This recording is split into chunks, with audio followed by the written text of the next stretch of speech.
The fourth, we believe that all men are created equal. To the magnificent mosaic that is America. From radio beacon to radio beacon. I have a dream. Change has come to America. Believe it. Help is on the way. Knock, knock. Who's there? It's a figment of your imagination. Randi Rhodes Show. Turn up your mind.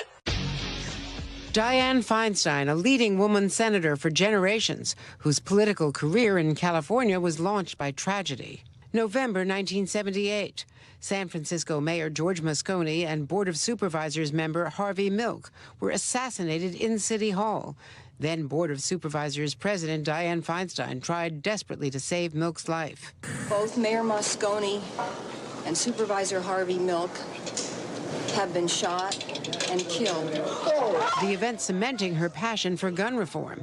She was elected mayor and became a national figure on Democratic nominee Walter Mondale's shortlist for running mate before he chose Geraldine Ferraro. I've had an opportunity now to be the first woman and the first mayor to be asked to go through an interview process.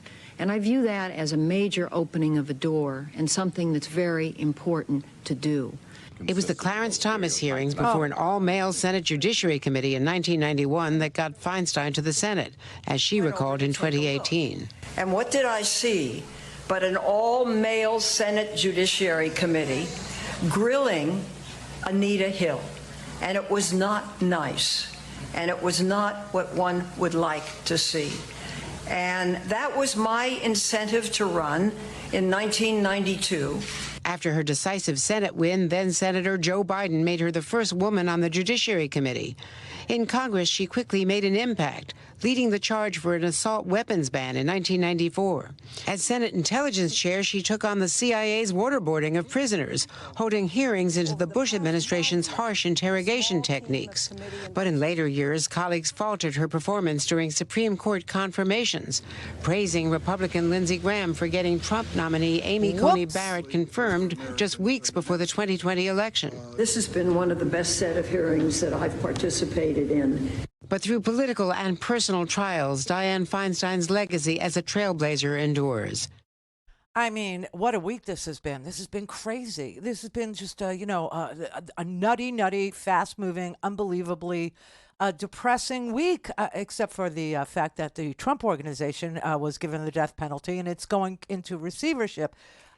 And except for the fact that the impeachment inquiry yesterday ended up being an embarrassment to the Republican Party. Except for the fact that, there's a trial that's going to start on Monday, and Donald Trump is on the witness list. You think he'll invoke the Fifth Amendment? I do. Except for the fact that the Supreme Court of the United States of America actually said, Alabama, your racially gerrymandered maps, you have to add a second black district. This is ridiculous. We're done fighting with you. Just do it. All bad news, except for the fact that Florida has to throw out its gerrymandered map that was drawn by Ron death sentence because the court said, oh, no, get rid of that map. That is also a racial gerrymander. And you did it so that this one black Democrat from Florida would lose his seat. It's been a really, really bad week, except for the fact that Biden went and, walked on a picket line. He gave an amazing speech yesterday about democracy being in danger and named Donald Trump as being the danger. And, then Dianne Feinstein died. I mean, it's unbelievable. Look, she's 90 years old. She was 90 years old, okay? And I assume this changes her plan to retire. I assume that that's what's going to happen now. You could just hope that that's the plan now. You could just hope because she's been there so long that I think the only thing that has a longer history than her is California itself.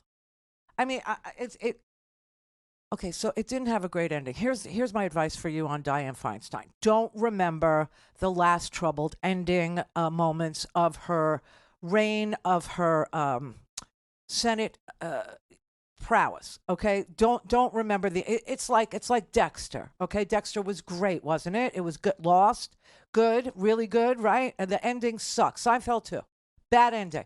Don't remember her ending. Remember the stuff that she trailblazed. Remember the inroads she made on behalf of womankind, on behalf of the Senate Judiciary Committee, on behalf of the Intelligence Committee, on behalf of torture in the United States. Oh, yeah. See, this was one of the very frustrating things about Dianne Feinstein. For me. You know, I do tip my hat to the amazing accomplishments that she has, achieved in her lifetime. One of them being that she lived to be 90. I mean, if I live to be 90, I hope that, I'm in better shape than she was at the end. But I'm just saying, because Loretta was 92, and she was pretty freaking awesome. But okay, so Dianne Feinstein actually was, there's a movie about it. Dianne Feinstein actually was appalled when she found out, a little late, I think, that we were torturing people under W, that we were torturing them in black site prisons. This became my cause majeure, okay? This became the reason why I woke up every day and went into work. This is why I stayed where I was for the longest time, just so I could follow the story. There were two stories that were motivating me back then, and one was the torture of prisoners in Abu Ghraib, the torture of prisoners in black site prisons, the waterboarding of Abu Zubaydah, who in the end was waterboarded 83 times and gave us no truth. Nothing. Just lies. Lies and more lies and crazy stories because we were torturing him, and he would say anything at all to make it stop. So we kept on doing it 83 times. Now, Dianne Feinstein finally picked up the mantle and said, wait, if waterboarding works, why do we have to do it 83 times? Aha! Someone is thinking now in the United States Senate. And of course, no one wanted to look into it. Nobody wanted to even have it come out that the United States of America was violating Geneva Conventions and was torturing people in Thailand, torturing people in black sites in Poland, torturing people down at Gitmo. Now, you know what's interesting? Ron Death Sentence, he knows all about this stuff. And he'll never confess that he was part of the crowd documenting anyway that were force feeding people through their anuses. I mean, this was so vile, this behavior. And it was being done in my name. It was being done in your name. It was being done in the name of the United States of America. And it was unconscionable. It was grotesque. Dianne Feinstein finally took up this mantle to figure out whether or not it was really happening, why it was happening, where it was happening. And she understood that there were tapes of the waterboarding, of the torture, of the black site prisons. And then Gina Haspel, who was working inside the CIA at the time, decided that she would destroy these tapes. She would destroy them. Now, there was a time way after this report was 6,000 pages long. It was supposed to be called the torture report, but see, the United States wouldn't allow the word torture to be in the report. And so they just called it the report. Swear to God. And it is so redacted, and to this day, you can't make your way through it. You don't know what the hell it's talking about because it's so redacted, we've never seen it. Dianne Feinstein had the chance to question Gina Haspel. And she asked Gina Haspel if she was an advocate for destroying the tapes, and Gina Haspel testified that she was. Guess what Gina Haspel is today? Right, she's head of the CIA. See, this is a problem.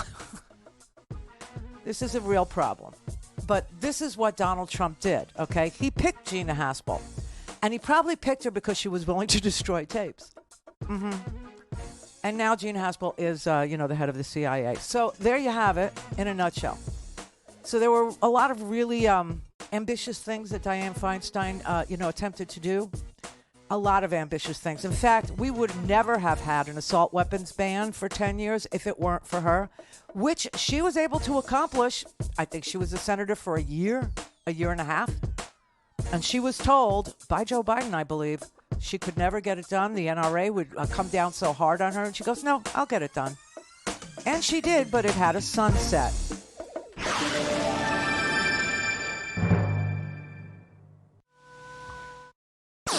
All things Randi at RandiRhodes.com. Go for launch. Speaking truth to power, the Randi Rhodes Show. Okay, so this is just a 1-minute clip from Gina Haspel's confirmation to be CIA director. Were you an advocate for destroying the tapes? Senator, I absolutely was an advocate if we could within and conforming to U.S. law, and if we could get policy concurrence to eliminate the security risk posed to our officers by those tapes, and the consistent legal advice. You were aware of what those tapes contained?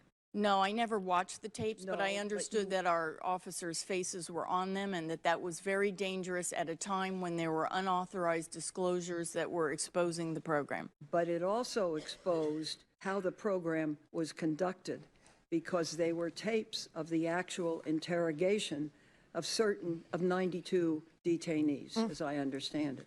No, the tapes were recordings of only one detainee. It was 92 tapes of one detainee. All right. Well, thank you for that. It was Abu Zubaydah, and he was waterboarded 83 times, and those tapes were destroyed. And she was confirmed to be our CIA director in the Trump regime. I mean, it's just, it's really kind of stunning that that's what it takes to elevate yourself to the CIA. Is you have to destroy evidence of torture at the hands of a United States, the United States government in various places. I'm guessing she said no, it was just one detainee. So I have to assume it was Abu Zubaydah. And I have to assume that happened at Gitmo. And I have to assume that when Ron DeSantis was an attorney in Gitmo, he knew about this. It's so vile what goes on in our names. And the idea that we find out about it, which we always do, and then we demand that it comes to an end, and you have a very few allies inside the government who are willing to expose this horrendous behavior with our flag all over it, it's so hard to literally fight. But when MAGA says that they want to drain the swamp, this is why I laugh. This is why I laugh in their face. This is why it's so pathetic. This is why it's so unbelievable that they would even go down that, hey, we have to drain the swamp road, with the guy who put the swamp creature into the head of the CIA to cover up torture that was being done. Forget it. She's gone, everybody. She's gone. I hope she rests in peace. The good thing about dying at 90 is, the finely crafted obituary, because, people have had years to craft one and put it together really nicely. But also the fact that, you're not missing out on much, in the last 10 years, if you live to be 100. You know what I'm saying? So, listen, she's important. She's historic. She was strong. She was fearless. She's dead. What can you do? Dave in Florida. Yeah, Randy, I want to call in just to remind you that DeSantis was a lawyer in Gitmo. I just said that. I know. I called. I just called a few minutes before that. That's the message I left. That's what's so funny about it. But can I say one other thing? I want to nickname him the Satanist. Oh, I don't know. I mean, I don't even think any creature that's, big, like Satan or God or the Lord or Jesus or any other disciple would have anything to do with this guy. This guy is such a miscreant. He's such a low-level operator. He's such a douche. He's such a doofus. You know what I mean? Did you see the debate? Did you watch that? No. Oh. I can't stand it. Oh, it was hard.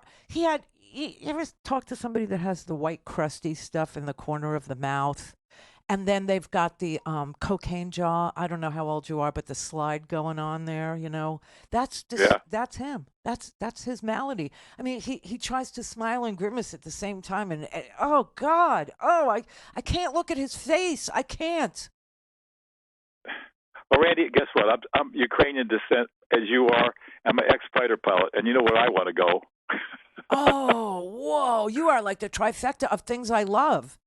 Thank you. Oh, my God. Really? Yeah, my great-grandmother was a Ukrainian Jew. Oh, do you have a flight suit? Do I have a flight suit? Not anymore. Oh, man, I don't I'm 75 years old, Randy. Oh, I'm 75. Yeah. Hey, I'm not, but I don't have my flight suit either, and it's just to kill. My mother threw it away. You know why? Because if I was a Jew in the Air Force, I must have been a lesbian or a hooah. Right, so she exactly. Exactly. Yes, she had no respect for my flight suit. None. Hey, Dave, Exactly. Dave, Yeah. where in Florida are you again? Inverness.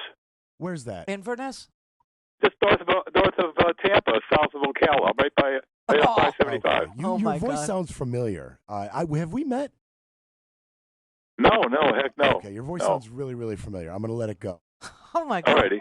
Take care, Dave. Thanks for I calling didn't mean us. to bring it to a screeching halt. I could have swore. Yeah, 'cause you there's- did. There's a gentleman that comes to one of my shows, and he loves to talk Oh. about your show with me. Oh. The guy had the same cadence, voice. Was he a flight? Was he and a I pilot? think he's ex-military as well. So No, I this isn't ex-military. Oh, okay. He's a fighter pilot. Do you understand the echelon that you're dealing with when he says fighter pilot? Do you understand? Ukrainian Jew, Brett? Oh my God! I'm getting it. Come on, you better genuflect here. I mean, this respect will be paid. Holy crap! Thank you, Dave. Thank you. Okay. And I just want to be clear, Randy. You said 75 years old and he sounds like that? Oh my God. Yeah, he sounds great. Yeah, he does. So basically, you feel like DeSantis would ruin the Devil's brand. The Devil can't Yes. take that chance. Because he's so ham-handed with it. You know what I mean? He's not even good at it. The Devil. So, like, if we were watching movies, I would say watch The Devil's Advocate. Remember, in that movie? Okay, so Pacino. What? No, not Pacino. Was it? Yeah, it was Pacino. So Pacino plays what's that guy's name? Milton. Okay, Milton. And that lawyer, Milton, he was so smooth and such an easy liar and so like in charge of a room kind of a thing. He had charisma and he had panache and, it was effortless. Okay. That is not DeSantis. Now, the point of that movie is that if the devil ever came back in modern times, he would come back as a lawyer. Why? Because the law is into everything. We got our hands in everything. In everything. So, but I want you to remember what Mr. Milton's persona was. And it had, no relationship to white boot, thigh-high wearing, boot wearing Ron Death Sentence with his, wife who thinks she's Jackie O or some reincarnation. I mean, it's very strange. They're a very strange family. And like the donor money, they were willing to go down that non-charismatic road with him. Right? Thinking, oh, he's a corporate dude. I mean, he's good for low taxes. He's good for no regulation. And then idiot boy turns around and sues Disney. And they're like, oh, we're out. He's going to sue corporate? He's going to sue corporate America? He's going to sue Iger? Are you insane? And that's when the money dried up. And that's why he can't get ahead in the GOP. That's exactly the answer. If you ever wondered why they rejected him, it's because he sued Disney. They were, like I said, they were willing to go down that ham-fisted, poorly dressed, non-charismatic, white crusties in the mouth, kind of a, sliding jaw dude, maybe on drugs. They were willing to go that far. I mean, look at Trump. They were willing to go that far. But not when you sue corporate.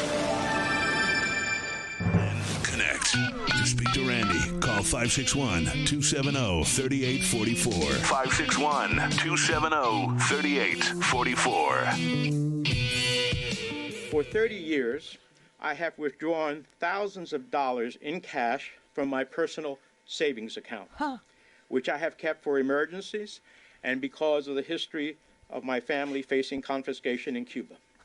Now, this may seem old-fashioned, but these were monies drawn from my personal savings account based on the income that I have lawfully derived over those 30 years. I look forward to addressing other issues at trial. Okay, so Dianne Feinstein, who never had to address any issues at trial, is gone. And we're stuck with Bob Menendez from New Jersey, who's trying to tell us that he'll address his issues at trial. I'll address your issues. I'll address them right now. Democrat from New Jersey, Menendez. First of all, this ain't your first rodeo. I mean, what happened this week was so monumental. There's so much stuff that happened, and this was one of them. So Bob Menendez is indicted, okay, for bribery. And this is not the first time that Bob Menendez has been indicted for bribery. So this particular bribery scheme has to do with his new wife. They're not married very long. They're only married like 3 years. Nadine, who we met at an IHOP. Okay, right there. She's a spy. You understand that, right? Who who meets a girl at the IHOP and marries her like 6 months later. Okay? I mean, that's some honeypot, ain't it? Anyway, let me explain this to you. Bob Menendez's story is that this $500,000 in cash in envelopes in his clothing, in his closet, was from his own personal savings account that he made withdrawals from over the years. Okay, so first question, how does a United States senator, who, by the way, was always in politics from the time he was able to run for the school board in his own town, okay, and then mayor of his own town, and then a House member, and then a senator, how does a guy like that on a government salary amass $500,000 in cash? Okay, so that's the first question. Second question, why was it in envelopes that have the DNA and fingerprints of the person who bribed him on those envelopes? Oops. Don't you hate it when that happens? I mean, that's like being a rapist and, the curly is in your teeth. You know what I'm saying? It's so disgusting what he's doing here, what he's saying here. It's so bizarre.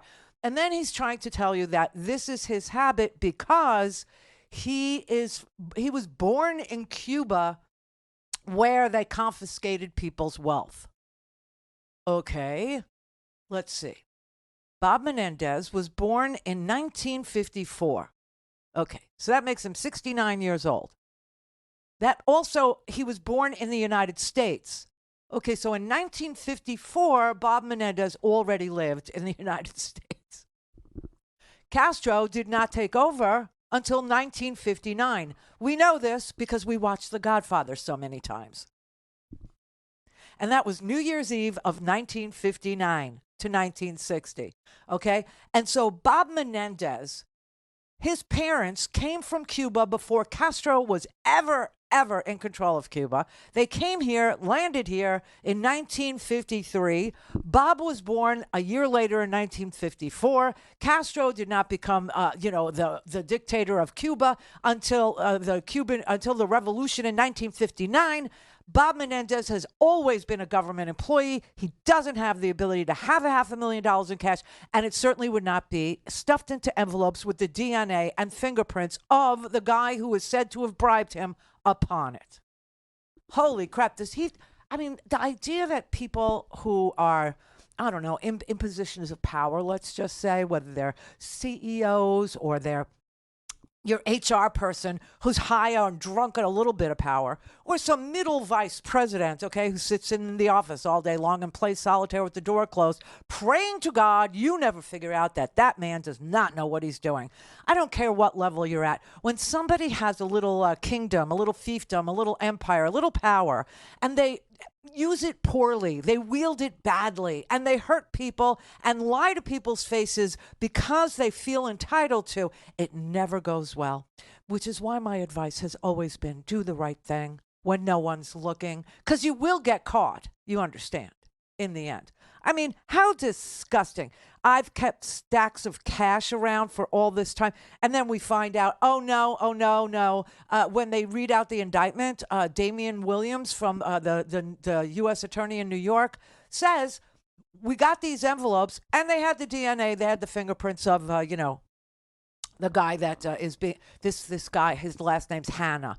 And apparently his wife, Bob Menendez's wife, is under stricter bail requirements because she's the one that knew these guys. She's the one that brought them into his orbit after he was already accused one time of being bribable. Oh my God.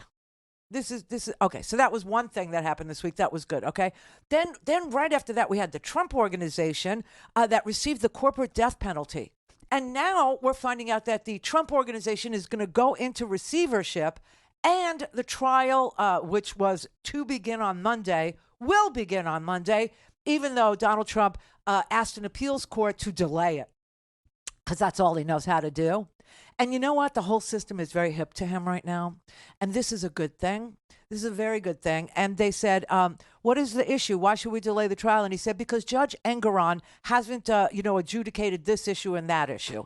And so that was Monday. And so on Tuesday, Judge Engoron adjudicated on this issue and that issue. It's not important. Believe me, it's not important. And so then the appeals court said, okay, we're on for Monday. So we're on for Monday, everybody. And Donald Trump is on the witness list. Oh, yes, he is. You know who else is? Ivanka. Oh, God. I mean, this is just unbelievable. What is she, Shiv? I can't even explain to you how gleeful I got when I read that this morning.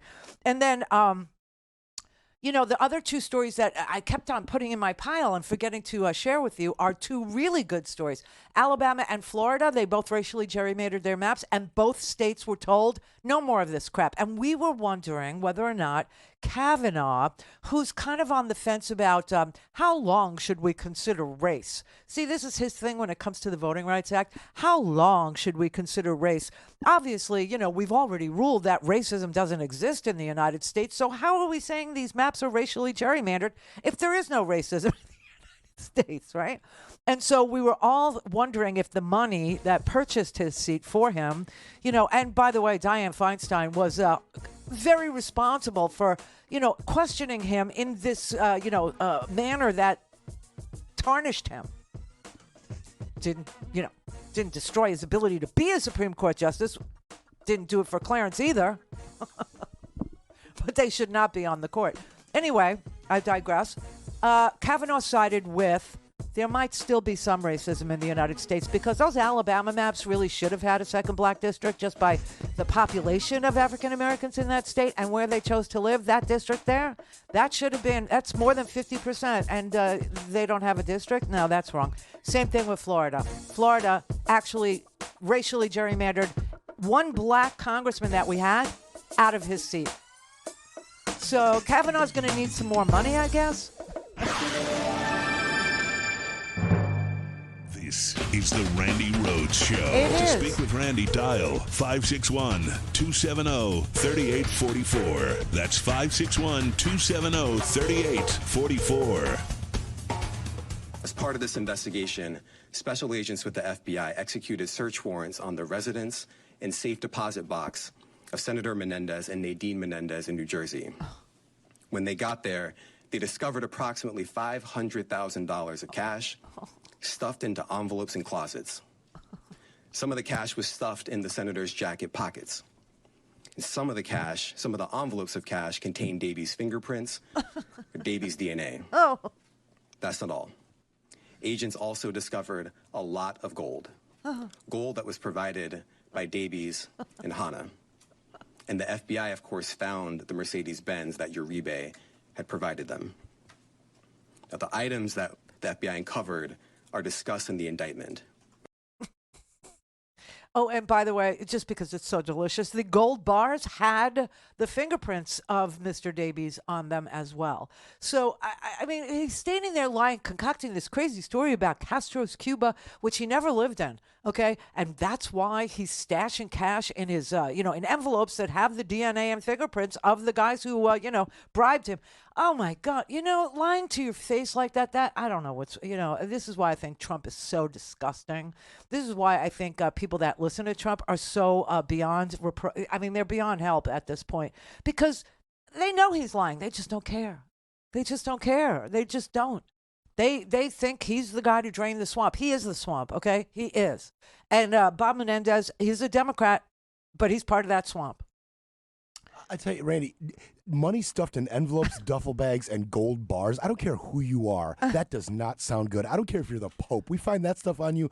We're going to ask what you're getting into. That does not sound good. You can't compare it to the Pope because the Pope is buried in gold bars. That's true. The Pope is buried in a solid gold. All the popes, I've been there. It is the most, see, this is the thing about the Vatican. It's so hard to hold two concepts in your head at the same time. This is where you get this this disconnect. Okay, this is where you get what do you call that? That the Trump people suffer from cognitive dissonance. Yeah, cognitive dissonance. This is where it hit me like the hardest, and it is a thing. It's a thing. Okay, where you're standing at the Vatican. And you understand that the mission of the Catholic Church is supposed to be ending poverty. And then you go on the tour, you see not only the, Raphaels and the Michelangelo and the Sistine Chapel and the Creation. I mean, you look up and it's right there. Not only do you see the tapestries and all, but then you see where the popes are buried, and they're in solid gold coffins on display in the basement of the Vatican. And you can't, how are we combating poverty when this is, that's cognitive dissonance. It hit me so hard there. It was very, very hard. And then you find out, it's its own state. It's its own country, the Vatican is. And they don't pay taxes. Oh, my God. However, we digress. See, Bob Menendez, the problem with his story is DNA and fingerprints on the gold bars. DNA and fingerprints on the envelopes where the cash was stuffed of the person accused of bribing him. Just unbelievable. Okay, and then we move through the week, right? And Biden gets on a picket line. He gets on a picket line to show support for the workers in this country who dare to collectively bargain for wages that they are owed because they all took haircuts 15 years ago for the benefit of the company who never, ever tipped them back, never, ever took care of them in exchange. In fact, took care of themselves, the CEOs, and then stiffed the workers and gouged the purchasers of the product, us. And this country still has an issue with unions? It's bizarre. So Donald Trump realized, well, maybe it wasn't selling, like his blue-collar swill, his garbagey stuff that, I really love the poorly educated. I love the working guy. I love the coal miner. We dig coal. Remember all that crap? Remember all that garbage? Meanwhile, Carrier goes out of business. Meanwhile, Lordstown, the plant there. Meanwhile, another plant in Baltimore. They all go out of business. Okay, they all go out of business. On Donald Trump's watch, after he told people, don't move, don't sell your house, stay here. Okay, and so now he's having a tougher time with the sell to sane people, to lucid Republicans. So he fakes it. He's like he's like a Foo Fighters song. Okay, he's the pretender. He goes to a non-union shop at the invitation of management and tells the workers there who aren't unionized that he pretends that they are the UAW, which they weren't, but then tells them you need to leave the union. You need to get out of the union. The union is selling you to China. China. The only thing that's selling anything to China is the Trump administration. And it's so bizarre. I mean, the amount of business that Ivanka does in China, the amount of trademarking and the favor she got from the communist Chinese government. So funny because, here's Biden who comes in, right? Puts sanctions on Russia, and then the only place where Russia can sell their oil cheap is China. And so if Russia goes down, China goes down, and for some reason, they're against Ukraine. Listen, they are such traitors to this country. But it's a beautiful thing, okay, to actually watch a president throw in with the workers. The most American thing of all, unions. The most American thing of all, unions that built a middle class. The most American thing of all, being part of the middle class, having an American dream come true. I'm telling you, it was so good to see that. No president had ever done it. No president had ever gone on the picket line. Now, I told you, Obama said he might. In 2007, when he was running for president, he said he would, if there was a strike like that, he would side with the workers. But he never did. But Biden did. And then he got criticized for it. And then Trump actually, pulls a great pretender puppet show, okay, using those workers as pawns and props. It was just, and got caught doing it. It was really nice. The next day, this week, Biden gives this amazing speech about the danger to democracy itself, about how democracy is literally on the chopping block because it's being threatened with violence. And it doesn't have to die at the barrel of a gun. Okay, it could die because good people do nothing. And he was sort of signaling to the Republican Party, to the actual, everyone who's not Mitt Romney Republican Party, that they need to say something now. You know why? Because the debate had happened. And guess what? It's over. It's over. There is no person that was on that debate stage, okay, not one single contender who will beat Donald Trump for the nomination. It's not going to happen. It won't be Haley, and it's not going to be Christie, and it's not going to be DeSantis, and it's not going to be Vivek, Mr. Smarmy or whatever. No, there's no person that's viable on that stage, and every single person, Democrat, Republican, Independent, doesn't matter what party affiliation or no party, everyone who is looking at it knows that. It's done. There is no Republican primary, just like there's no Democratic primary, okay? There's nobody that could beat Biden, and they're not even trying, and there's nobody in the Republican Party that could beat Donald Trump. And so as much as we don't want a rematch between Donald Trump and Biden, guess what, everybody? 2024 is going to be about Biden versus Trump. It is. And Biden's going to win. That's a fact, because Donald Trump cannot win a general election. He can't. Know why? Women, men who love them, young people, people who care about the environment, people who don't want to hear his story about how his toilets don't flush and he can't wash his hair in the shower because water doesn't come out. Okay? Nobody wants to hear this anymore. Nobody wants to hear that the whales are dying because of windmills, which he said the other day out loud. I was so embarrassed for him. I couldn't even. And why would I even bother spending any of my emotional energy or fortitude or calories on him? Because it's mortifying that he is an American that the whole world is watching, and he says crap like that. That's exactly it for me, Randy. You can throw the politics out. It's that a lying rapist is representing the United States of America. I cannot have it again. I just can't take it. Yeah, and a lot of people feel that way. They just do, especially in light of the fact that this party cannot govern. They just can't, and that is why today we're sitting here looking at a shutdown clock, and no matter what happens, you could take this to the bank, too. Here's a prediction. Okay, no matter what happens, whether they agree to a CR and a continuing resolution in the last possible second to give them, 20 days or 3 weeks or a month to negotiate a deal that's already been negotiated because they were reneging on it, they will, no matter what happens, they will take down Kevin McCarthy. These 5 freaks of nature. Why? Because it's minority rule, and they want to prove that minority rule is a thing.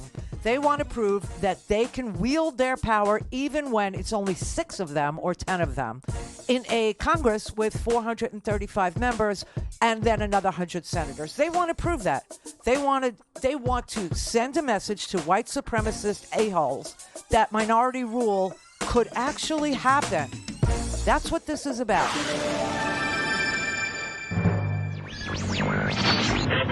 Mary had a little man.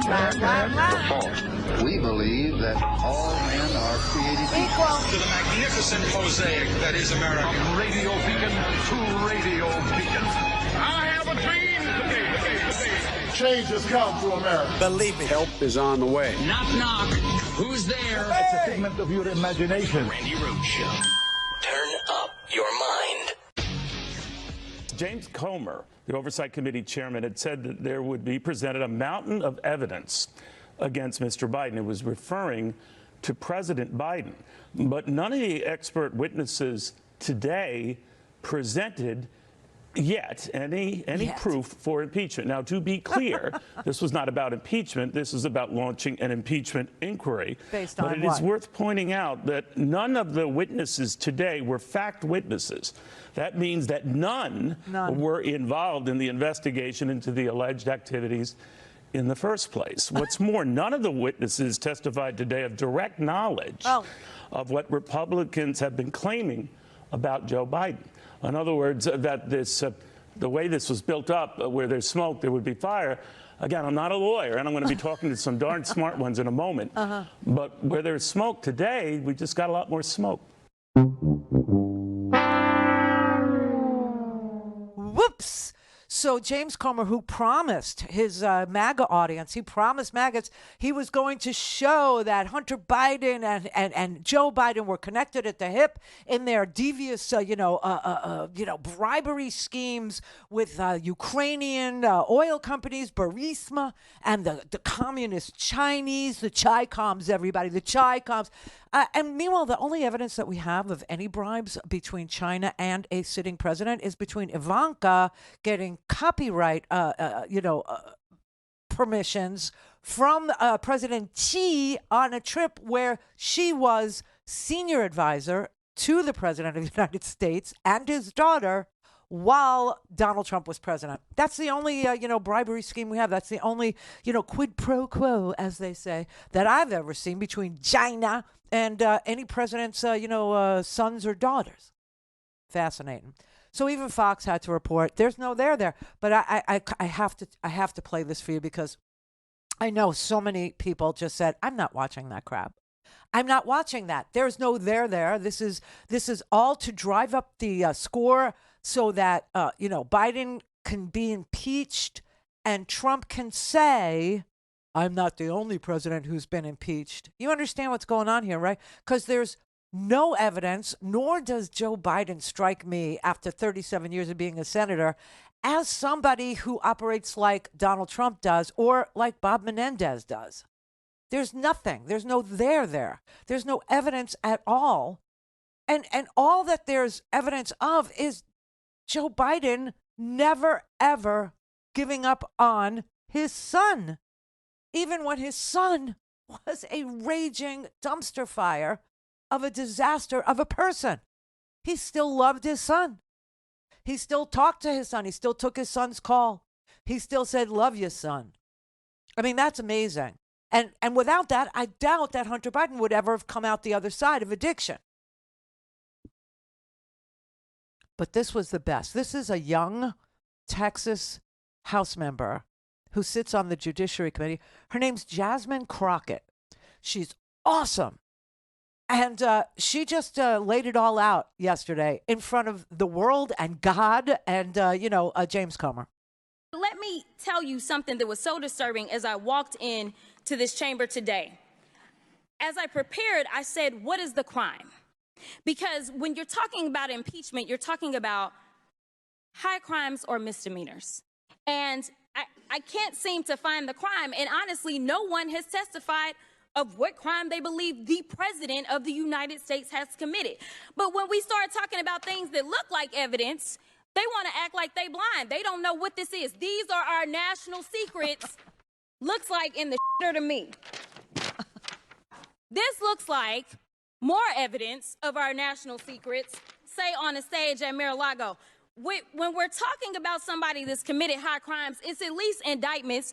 Let's say 32 counts related to unauthorized retention of national security secrets, 7 counts related to obstructing the investigation, 3 false statements, 1 count of conspiracy to defraud the United States, falsifying business records, conspiracy to defraud the United States, 2 counts related to efforts to obstruct the vote certification proceedings, 1 count of conspiracy to violate civil rights, 23 counts related to forgery or false document statements, 8 counts related to soliciting, and I could go on because he's got 91 counts pending right now. But I will tell you what the president has been guilty of. He has unfortunately been guilty of loving his child unconditionally, and that is the only evidence that they have brought forward. And honestly, I hope and pray that my parents love me half as much as he loves his child. Until they find some evidence, we need to get back to the people's work, which means keeping this government open so that people don't go hungry in the streets of the United States. And I Beautiful. Insanely good. I thought you were going to hit the fatality. Oh, you want fatality? Okay, this is less aggravating. I mean, she operates in my wheelhouse. That is my energy level. That is the way that I actually present stuff. Okay, you just get you just go out of your mind with the obvious wrong that's right in front of your face, right? And so her voice, that's how I operate. That's exactly my lane, okay? AOC is much more dignified and low-key. But she got to the point really, really fast, too. Any serious impeachment investigation or inquiry relies on firsthand sworn testimony of witnesses to high crimes or misdemeanors. Today, the Republican majority has called in 3 witnesses to advance their case. Mr. Turley, I have a simple question for you. Oh. In your testimony today, are you presenting any firsthand witness account of crimes committed by the President of the United States? No, I'm not. No, you are not. Ms. O'Connor, you are the second Republican witness here today. Have you, in your testimony, presented any firsthand witness account of crimes committed by the President of the United States? I have not. Thank you. Now, Mr. Dubinsky, as the third and final Republican witness in this hearing, have you, in your testimony, presented any firsthand witness account of crimes committed by the President of the United States?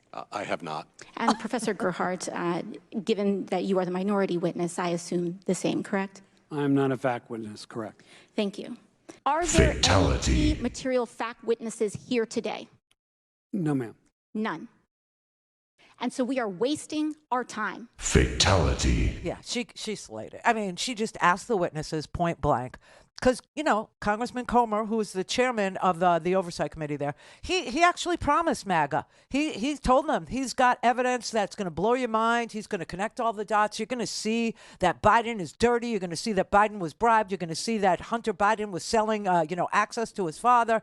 Apparently in 2017, when his father wasn't vice president anymore and not running for any office, whatever, nothing, not even close, not even adjacent, not even bribery adjacent or criminally adjacent testimony was presented yesterday by any of these witnesses.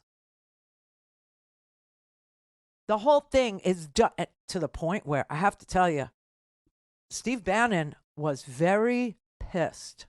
We didn't bring our best. No. Jonathan Turley is a good man, and I like reading stuff in the Washington Post. But if you remember correctly, I forgot who rolled him out in the first impeachment. Was it their side or our side? He was not. He's giving me on the one hand and the other, and the one hand and the other, and the one hand and the other. That's not when you bring your witness. He's not giving me one hand and another. He's going boom, boom, boom.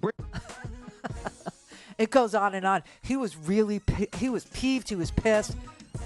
Jonathan Turley was against the impeachment of Donald Trump, but he was for the impeachment of Bill Clinton. Steve, Mr. Politics, Mr. Project 25, Mr. We're going to take over the government and it's going to be nothing but Trump loyalists and minority rule is going to, carry the day. Mr. Delusional, Mr. Strap Yourself In. It's not going to look exactly the way you think it will, but strap in, everybody. All things Randy at RandyRhodes.com. Go for launch. Speaking truth to power, the Randi Rhodes Show. What a day we are having here, isn't it? Right? I mean, listen, as a former director of emergency management, I know a disaster when I see one. I mean, by the way, you don't believe me, just ask Steve Bannon. Steve Bannon, your guy, just went on and said, perhaps... Whose guy is Steve Bannon? Yeah, well, you know who Steve Bannon is. Perhaps Steve Bannon just went on and said perhaps the Republicans shouldn't have started with a witness. He was talking about Professor Turley, who was going to say right off the bat that there wasn't an impeachable offense. I quote, he says, perhaps we should have put him on the maybe list for one of our witnesses. I like this guy. This is Jared Moskowitz. Okay, he is a Democrat from Florida. He's the district just below me. Okay, so if I moved to, my friends Karen and Steve, if I moved to Karen and Steve's house, which is just right down the road from my house, I would be in Jared's district. You see, that's where Jared Moskowitz, he does Fort Lauderdale, Boca Raton, there. Anyway, he was sensational yesterday. I mean, the Democrats just slayed it. They were so prepared for this nothing burger that Comer, had as some sort of a case. They understood this was a waste of time. They understood this was going to be an embarrassment.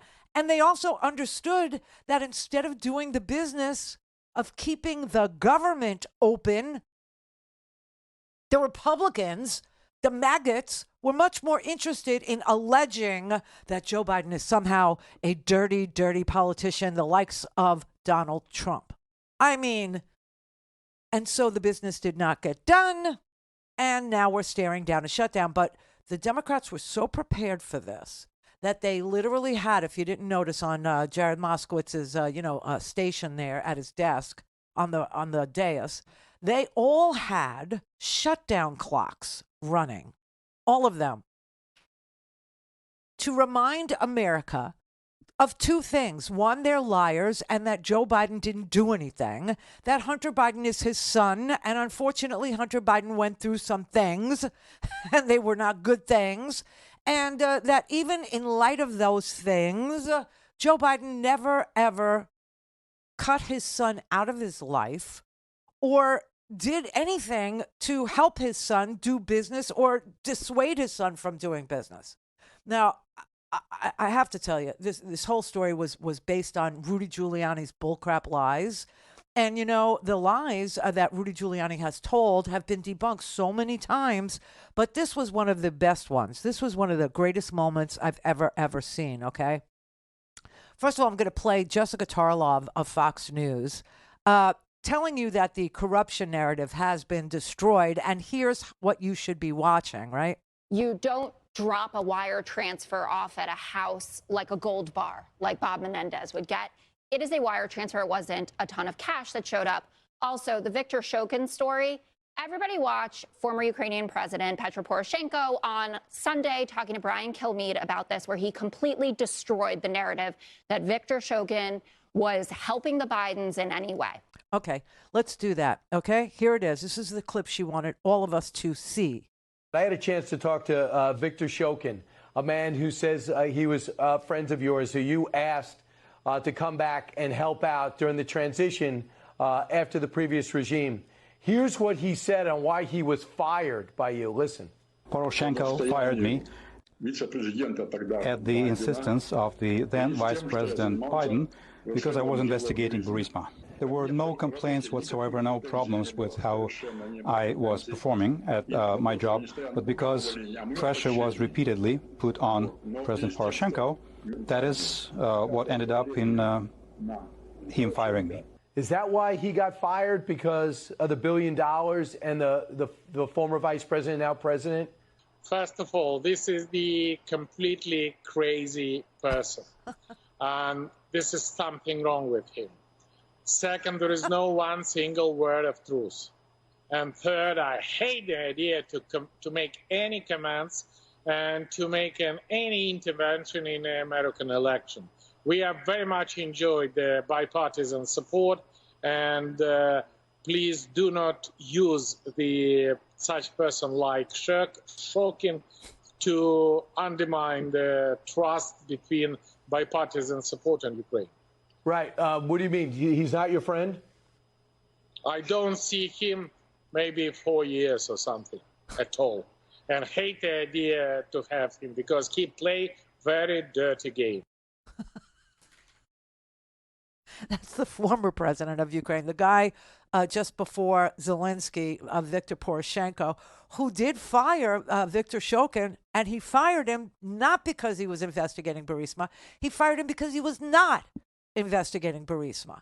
And that's why the EU and the IMF and, every G7 country wanted to do business with Ukraine. They wanted to normalize relations with Ukraine, but they couldn't because Ukraine was still corrupt. And so they had an anti-corruption attempts, in Ukraine to fix it, to right it, to get out of the oligarchy, to get away from oligarchy. And Viktor Shokin was aiding and abetting the oligarchs. He was contributing to the... Now, if there was an investigation into Burisma, it would be bad for Hunter Biden. But Viktor Shokin wasn't investigating Burisma. And that is why Joe Biden said that he was not going to give the aid to Ukraine, the $1 billion loan guarantee. He wasn't going to make that loan guarantee to Ukraine because their let's say, Attorney General, Viktor Shokin, okay, their prosecutor general, was a dirty operator, and he was helping the oligarchs. And the entire civilized world was saying We can't help you, Ukraine, until you decorrupt. We can't help you until you clean house, until you do the right thing. And you've got this oil and gas, this natural gas company that is so dirty, and you won't investigate it. And so we can't give you loan guarantees. We can't aid you. We can't help you. And so the whole thing fell apart on the TV, on Fox News, no less, the other day. And so when they went to have this hearing yesterday, they had bupkis, they had nothing. They had goose egg, donut, squat, zero. They should have canceled the impeachment hearing, but they didn't. They didn't. And poor Jonathan Turley was caught in the crossfire. I do not believe that the current evidence would support articles of impeachment. Fatality. Oops. There's your fatality. Now, just to remind you, I know Jonathan Turley. We used to talk to him all the time, but Jonathan Turley was a person who was pro-impeachment for Bill Clinton and anti-impeachment for Donald Trump twice. He's a libertarian dude, okay? And I guess he doesn't believe in government accountability because he doesn't believe in government. I don't know. Turley's an interesting, he's got an interesting take on the law. An interesting take on democracy itself, and an interesting take on libertarianism in a modern democracy, which would make us Somalia. But anyway, there was nothing. There was no there yesterday, and they just kept on trying and trying. But the Democrats were they were loaded. They were so ready for this, and they embarrassed the crap out of the Republicans to the point where Bannon's like, "We didn't bring our best." Call in, connect. To speak to Randi, call 561-270-3844. 561-270-3844. All other presidents in the United States, 50% of the impeachments. Donald Trump, the other 50. Donald Trump has half of the impeachments in American history. But you know what? He's got 100% of the indictments.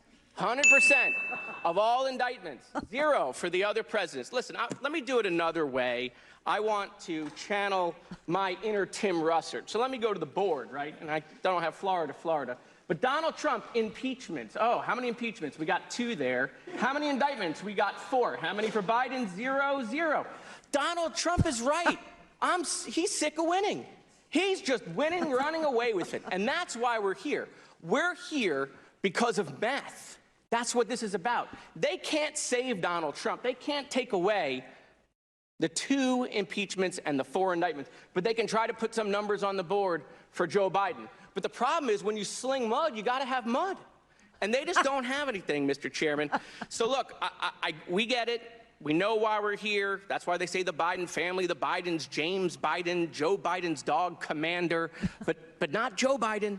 Never Joe Biden. So when are you going to have the vote on impeachment, Mr. Chairman? What are you scared of? Call the vote. Come on. If you all think there's so much evidence, we're here. Call the vote on impeachment. Impeach him right now. I dare you. Oh! I love him. You got to be, honestly, the Republicans are really just throwing up softballs, and these guys are slamming it out of the park. Every single one of them. It's just too easy. Because their idea of democracy is minority rule, and they're kowtowing and catering to the uber right-wing maggot Trump base that serves in the House of Representatives, the Marjorie Taylor Greens, the James Comers, the psychotic ones, okay? Because, look, this is what we were promised. This is Jason Smith, okay? He's a maggot, too, okay? He's from Missouri. And he was laying out all the evidence that they were going to bring against Joe Biden, and everything we were going to see was going to convince us. This was before the hearing yesterday where they produced absolutely nothing. And one reporter from NBC dared to ask Jason Smith from Missouri, where are you getting this information from? Where is your timeline? I mean, what you're accusing Joe Biden of doing, using his office, you're accusing him of doing something in 2017, and he wasn't vice president in 2017. And he wasn't running for anything in 2017. He was a retired senator, so what is he's not allowed to, be in business? in 2017? What are you saying? And the guy was lost. Lost. If I'm not mistaken, August 7th, 2020, Bill Barr was the Attorney General and Donald Trump was the president. Right. So explain to me where the two-tiered system of justice comes into play. And then the WhatsApp message you have, I believe, is dated June 6, 2017. Joe Biden is not vice president or even a candidate for president at that time. So where is the direct connection to some sort of criminal malfeasance within these two pieces of evidence? Well, I think the facts speak for themselves. There's over 700 pages of examples of where people should be very concerned. When you're talking where about... people should be very concerned? What was your first question? It doesn't matter who's in the White House. We need to make sure that the Department of Justice works for all people and doesn't treat those who are politically connected or wealthy much differently. You suggested that Joe Biden being the president now is unfairly treating Donald Trump in his indictments? What I'm talking about is the 700 pages that we have before us, which is all the information that came from the IRS whistleblowers. Can you explain the timing then of the August 6th WhatsApp message? Why is that evidence of some wrongdoing? I'm not an expert on the timeline. I would love to have President Biden and his family to tell us about all the timelines. But if he's not the president or the vice president at that time, where's the wrongdoing? He wasn't even a candidate for president at that time. He was a candidate. In August 6th of 2017? Apparently, what source are you with? I'm with NBC. So apparently you'll never believe us. I'm not saying I don't believe you. I'm asking you a very direct question. You presented a piece of evidence that you say came on August 6, 2017, that demonstrates that Joe Biden was using political influence to help his son.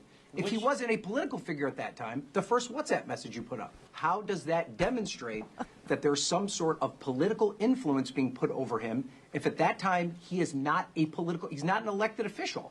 I'm definitely not going to pinpoint one item.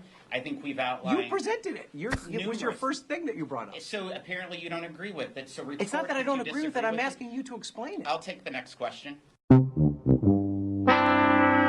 So what he's accusing Joe Biden of is that when Joe Biden was a private citizen, Joe Biden wasn't allowed to make phone calls to his son. You understand that that is the crime that he's saying Joe Biden committed. That when he was not vice president, that when he was not running for any office at all, he was retired, he's not allowed to call his son. I don't know. They have nothing. You understand?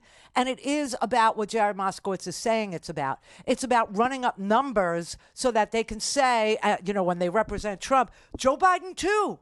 Joe Biden too. But there is no Joe Biden also. There is no Joe Biden crime. There is no Joe Biden misdemeanor. There is nothing. There's nothing there.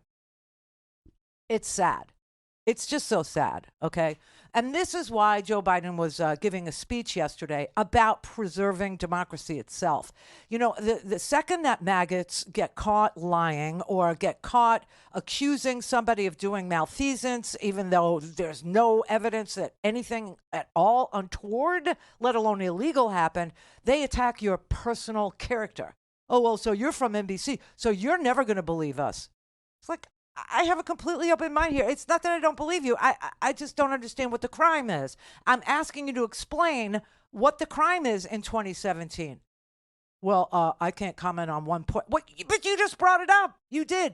And this whole time that Hunter Biden was under investigation for the last 5 years, Donald Trump was president. Bill Barr was the head of the DOJ. He was the Attorney General of the United States.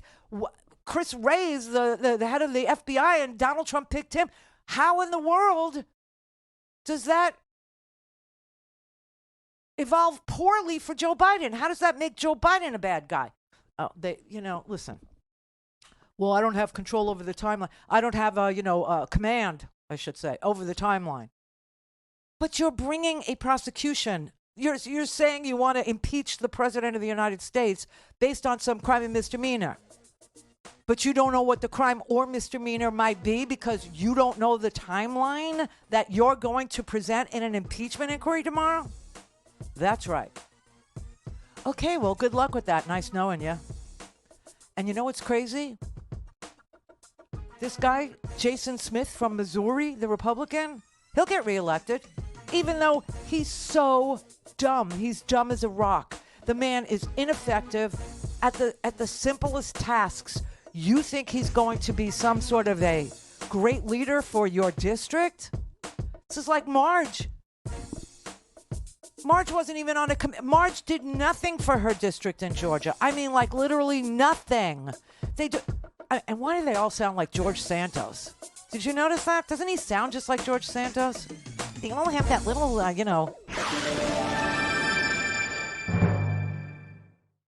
This is the Randi Rhodes Show. To speak with Randi, dial 561-270-3844. That's 561-270-3844. All right, so we got a guy who is indicted in four different cities, 91 felony counts, and he's going to be the nominee of the Republican Party. Okay. Good luck with that. Charlie, no, he's gone. Kathy in New Mexico. Hello, Randi. I just want to say I agree with you on that last point that everybody does sound like Santos, or a lot of them do. But I was going to say I love what the Democrats did. They came prepared, and I really love that, especially AOC calling out Byron Donalds also with his fake tweet. But yes. So Byron Donalds tried to, present some sort of a text message. It wasn't a tweet. It was a text message between Hunter and Joe, but it was between Hunter and his uncle, who they're also trying to scoop up into this, crazy scheme that they got in their heads. And it turns out that what Hunter was talking to his uncle about was alimony. Yeah, it was crazy. Not business. It was an alimony payment. I don't know. That was great. Has she called that out, though? Are they even embarrassed about this? I don't know. No, they're not. They're indignant that they're getting caught. You see, that's the thing. When you have these people who hold themselves out as experts on a thing, and then you find out that they don't know anything about the thing, they get very indignant. They're not ashamed or embarrassed. They get pissed. And then Jonathan Turley, he's such a highly regarded. I don't know if he is anymore, but he just seems to. I'm surprised that this is the fourth time he's appeared for the Republican side, and I don't know what you feel about that. Still, I don't know. He's a libertarian. He's always been a libertarian. Their arguments sound legitimate, but I hope that doesn't work. I don't know what you think. I think he's a libertarian, and he's always been a libertarian. And so if I needed somebody that was anti-government to say torture was bad, he was your guy. Okay, I guess so. Yeah. It just seems he gives them legitimacy, or on that side. They love to use him a lot on Fox News, but because he's anyway, a libertarian. Thanks a lot. You're welcome. Just remember, when you listen to Jonathan Turley, you're listening to a very niche view of politics. I mean, it isn't even policy. It's just a reading of the rights of government. Okay, so, I mean, listen, it's a long story with Jonathan, but Jonathan Turley, in a nutshell, is a libertarian. He doesn't believe government really has a role to play, other than, I don't even know if he believes in, taxation. I have no idea if he would agree that taxation is the price you pay for a civilized society. I don't even know. I don't even know anymore. Brother David. I'm not sure any of us really knows anymore, except we all do. If yesterday's dog and pony, thank you so much for giving us a condensed down to the zip of every single moment of it, made, let's say, the Benghazi hearings look in comparison like a particularly over-elongated and repetitious game of Monopoly or Clue. Yesterday, going on, the Democrats are like at one of those world-class chess championships with the 6 different chessboards and ready to roll. And they were presented with a case that was basically tic-tac-toe on Etch-a-Sketch. There's no there. And it's another free-fall fascist brought post-Feinstein Friday. Yeah. I mean, look, the whole idea is that they want to prove that a minority government could actually wield power in violation of everything that we all know democracies are based on, representation and equal justice. I mean, I don't know if you saw this portion of it yesterday, but there's a Texas rep. His name is Kasser. Yes. Yeah, and he asked them, could they raise their hands if they believed in equal justice under law? Could they raise their hands if they believed that Donald Trump and Hunter Biden, if either of them, if both of them were found guilty by a jury of their peers, should both of them be held accountable? And they wouldn't raise their hands because they don't believe in equal justice. They don't at all. And that's why President Pop and the integrity that was coming from him when he spoke just showed the lie up all by default. You're right. We're going to look at a rematch, and guess who's going to come out on top? Because there's still more of us. I know. And gorgeous girdles for everyone, especially with a union label. Thank you. Love you always. Yeah. So this is what I'm talking about here. Let's see. Will members of the Oversight Committee please raise your hand if you believe both Hunter and Trump should be held accountable for any of the indictments against them if convicted by a jury of their peers? We can take a minute. Think it through. It's serious. This is a serious matter. If you all need to think about it, we can take a moment and think about it. It is serious. This is very serious. Think about it. Should both Hunter and Trump be held accountable? I want to see whether you'd raise your hands. Should Hunter and Trump both be held accountable if they are found guilty on any of their indictments? Raise your hand if you think that equal justice under the law applies and Trump should be held accountable. I think it is worse than embarrassing that Republicans won't raise their hands.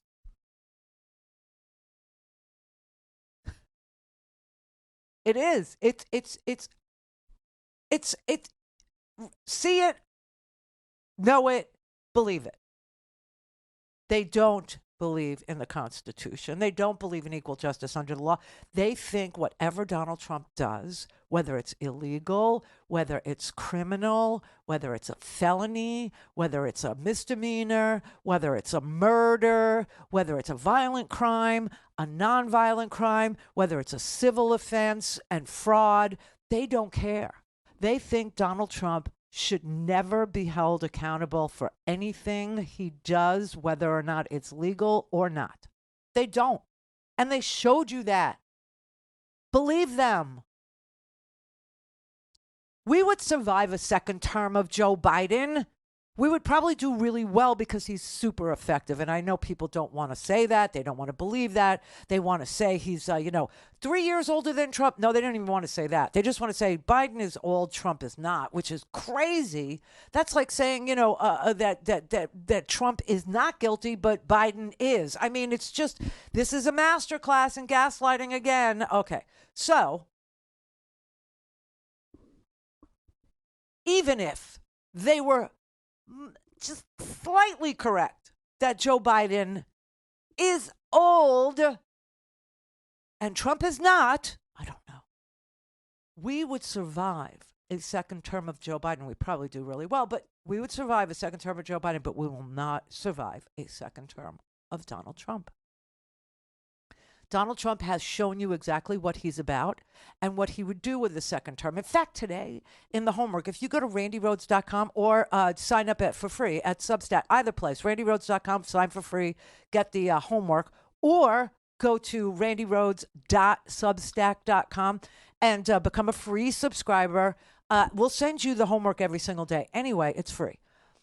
In the homework today, there is an entire, it's like 20 pages of what Donald Trump would do with a second term of Donald Trump. It's frightening, it's chilling, and it's real because he's already said these things.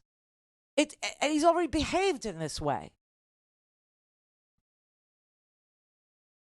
So I just need you to understand where we are and how this is really crunch time. And we only have, somebody was writing to me yesterday and saying, why do you keep saying that the election is 2 years away? It's only 13 months away. And it just seemed like, what are you talking about?